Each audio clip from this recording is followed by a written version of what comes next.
Je suis très heureuse de vous retrouver. Nous allons parler de déconfinement. Comment nous allons vivre le plus sereinement possible un déconfinement qui soit positif, créatif, heureux. Parce que c'est vrai que nous avons ramassé une espèce de boomerang, une espèce de violent orage qui nous a ébranlés et qui nous a complètement déboussolés. C'est très long, 2 mois, 8 semaines, c'est pour le cerveau un exercice de style. Vous allez comprendre pourquoi avec Laura Michner, que j'ai l'immense joie de recevoir. Elle est sophrologue à Paris. Merci en tout cas d'être là. Tu vas nous expliquer d'abord ce que c'est que la sophrologie parce que je suis pas sûre que les gens fassent bien la différence entre la psychologie, le yoga et le zen. C'est une philosophie de vie, somme toute. Exactement, c'est une philosophie de vie. Un peu inspirée, comme tu l'as dit, un petit peu de yoga, un petit peu de méditation. Donc, viens pas me voir que forcément quand on est mal. C'est important que je le dise. Pour avoir confiance en soi, pour développer une qualité, pour mieux dormir, pour perdre du poids, pour plein de bonnes choses. Une séance qui dure environ 45 minutes, 1 heure est à 50 €. Je crois que je suis une sophrologue gentille parce qu'en général c'est un peu plus cher. On me demande souvent quelle mutuelle rembourse, je ne sais pas. À voir avec la vôtre, je sais qu'ils sont difficiles à joindre, mais vous pouvez l'appeler leur demander. Une séance dure environ 45 minutes. Tu vois, la première dure 1 heure pour bien parler justement avec le patient. Soyez là, exactement. Et les autres 45 minutes, vu que maintenant après j'apprends à les connaître et j'apprends leurs troubles. J'ai 2 cabinets, un dans le 94 à Saint-Mandé et un à Opéra. Donc on vient me voir, tu vois, je discute un peu avec le patient, il m'explique ses troubles, donc encore une fois troubles, il n'y a rien de négatif, c'est pourquoi il vient me voir, donc j'essaie de voir un peu son quotidien. Et après on fait 25 minutes, 30 minutes d'exercice, donc de respiration, de méditation, de visualisation du positif. Et après on fait un petit brief, voir ce que le patient a ressenti, il y a souvent des rires, souvent des larmes, le patient se lâche. Et après, on reprend rendez-vous si le patient aimait la séance. Les gens qui viennent te voir sont plutôt des hommes ou des femmes d'ailleurs? Écoute, il y a les deux. Je dirais un tout petit peu plus de femmes, ça dépend des périodes. Souvent, les gens ont tendance à idéaliser leur psychologue, leur sophrologue. Quand les gens viennent me voir, ils me disent « Laura, tu vas m'aider à faire ci, ça grâce à toi, je leur dis non. C'est nous, nos allons, tu vois, c'est vraiment un travail d'équipe parce qu'il ne faut pas qu'ils se reposent que sur moi aussi. Ce qui est mieux pour les autres et pour moi-même, c'est de consulter en visio. Donc la sophrologie vient chez vous, les résultats sont les mêmes. Puis là forcément avec le coronavirus, tu vois, il n'y a pas de risque. Donc c'est pour éviter qu'ils l'attrapent et éviter que les gens l'attrapent aussi. On a juste à s'appeler, ça dure 45 minutes. C'est encore plus facile que de prendre rendez-vous en réel, si je peux dire. Et j'ai été étonnamment surprise, au contraire, c'est vraiment les mêmes ressentis. Donc c'est pour ça que je me suis dit, autant continuer pour l'instant, voir comment ça se passe. C'est vrai que pour quelqu'un qui aurait une pathologie ou qui serait extrêmement timide, la démarche simplement de prendre un bus, un transport en commun et de venir te voir, il peut déjà commencer à ruminer. Ça doit être compliqué aussi, c'est une démarche qui est très personnelle et une prise de conscience. Et là, peut-être que oui, par les réseaux sociaux, finalement, ça, en un clic, on peut converser et ça doit faire du bien, j'imagine. Alors la confiance en soi, c'est vraiment le trouble. Quand je dis trouble, il n'y a rien de négatif, c'est juste la réponse du sophrologue. Celui qui revient, je dirais la deuxième position. Et la première, c'est je n'arrive pas à gérer mon stress, mes angoisses. Écoute, oui, malheureusement, j'ai beaucoup plus de patients en ce moment. Les gens, tu vois, ont du mal à gérer leurs émotions, des nouvelles phobies se créent, un stress se crée, une angoisse se crée.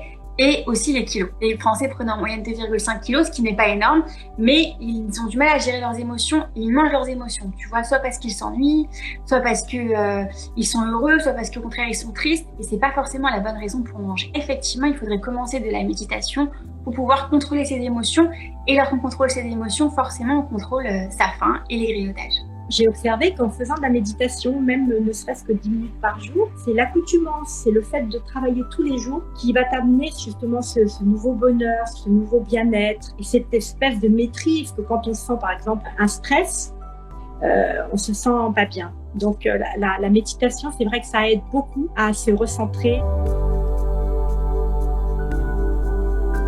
Ce que je peux leur conseiller, tu vois, c'est déjà la communication et c'est extrêmement important de s'écrire aussi des lettres, des mots qu'on n'arrive pas forcément à communiquer. L'humour, très important, ça c'est ce que je recommande. De s'excuser, même quand on a tort. Prendre aussi, tu vois, du recul sur la situation. Parfois on se dispute pour des choses, surtout en confinement, je pense, pour du sel, de l'eau. Le fait aussi de s'excuser, même quand on a tort, je sais que c'est pas facile. Ça permet de relativiser un peu la situation, puis aussi de faire en sorte que la situation s'améliore. Tu vois, l'autre verra qu'on fait des efforts et ce sera que pour aller dans le bon sens. Il y a un dernier conseil aussi, se revoir quand vous étiez amoureux. Prendre une feuille blanche et écrire toutes les raisons pour lesquelles nous sommes tombés amoureux l'un de l'autre. Oui, tout à fait. Les lettres, les petits mots, c'est très important. Et puis retrouver vraiment la raison pour laquelle on est tombé amoureux de la personne ou les raisons. Voir la réalité en face, déjà c'est très important. Il y a des gens qui ont tendance à nier un peu ce qui se passe en ce moment. Se recentrer, profiter de soi, de ses proches, s'inventer vraiment une nouvelle vie. Pas idéaliser la vie qu'on a, non, la voir telle qu'elle est maintenant, mais c'est pas facile. Comment on va pouvoir se réadapter? C'est un peu comme une rentrée des classes, il y a un stress quand même. Il fallait du temps pour se confiner, maintenant il faut du temps pour se déconfiner. L'homme a des habitudes. Ce que je conseille, c'est de faire une projection positive, t'allonger sur ton canapé, sur ton lit, fermer les yeux, imaginer ta journée en train de se passer de façon positivement. Pour se préparer, pour préparer le cerveau à reprendre une vie normale, c'est très important. Tu vas nous montrer quelques petites combines, si j'ose dire. Évidemment, on va parler beaucoup de la respiration. On oublie en fait, puisqu'on ne s'entend pas respirer. Et en fait, respirer, c'est tout simplement vivre. Exactement. Respirer, c'est la base. Et beaucoup de personnes, encore une fois, c'est juste objectivement, ne savent pas respirer. Donc c'est pour ça que mon exercice portera sur la respiration. Parce qu'on respire bien, donc respirer bien, c'est une respiration au niveau du ventre. On apprend à mieux se concentrer, on grignote moins, on a moins faim. On dort mieux, on se concentre mieux, enfin vraiment il y a plein d'effets positifs. Pour moi l'exercice de base qu'on va peut-être faire en quelques minutes, c'est la cohérence cardiaque qui permet de bien respirer, de baisser le rythme cardiaque, de bien dormir, de ne pas grignoter. Ce qui est bien avec celle-ci, c'est qu'on peut la faire debout, assis, allongé. Et quand on est assis, il faut avoir le dos bien droit pour que l'air passe correctement. Prête Sophie? Allez, c'est parti. On inspire, je compte avec vous. 1, 2, 3, je garde l'air dans le ventre pendant 3 secondes. 1, 2, 3 et j'expire. Les épaules baissent quand on fait cet exercice, c'est normal quand on expire, ça veut dire qu'il y a vraiment un relâchement musculaire et c'est bon signe. Sophie ferme les yeux, je vous conseille aussi de le faire. Entre chaque inspiration et expiration, ce que je vous conseille pour pas vous essouffler, c'est de faire des pauses. Quand je dis des pauses, c'est qu'on respire normalement, qu'on se prépare à prendre de nouvelles inspirations. On va continuer cet exercice. Je vais vous inviter quand vous inspirez, à inspirer du bien-être, du bonheur, de la détente, de la joie. On inspire le calme, on le sent partout dans le corps, le bien-être, la détente. Et au contraire, à l'expiration, expulsez tout ce qui vous dérange. L'angoisse, le grignotage, le stress. Profitons de ces sensations dans le calme. Notre corps n'est plus que calme, que bien-être. On l'a vraiment diffusé partout et on a expulsé tout ce qu'on ne voulait plus. On a davantage confiance en soi. Le maître de notre corps, c'est nous qui décidons ce qui les rentre. Et là, il n'y a que du bien-être, que du bonheur. Gardons bien toutes ces sensations. Ce sont des sensations qui vont rester avec nous en dehors de cette séance, ce soir, les jours qui viennent. Le corps s'en est vraiment imprégné.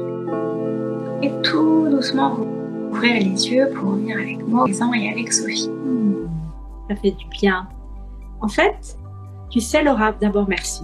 Ça fait vraiment une respiration, un temps de pause.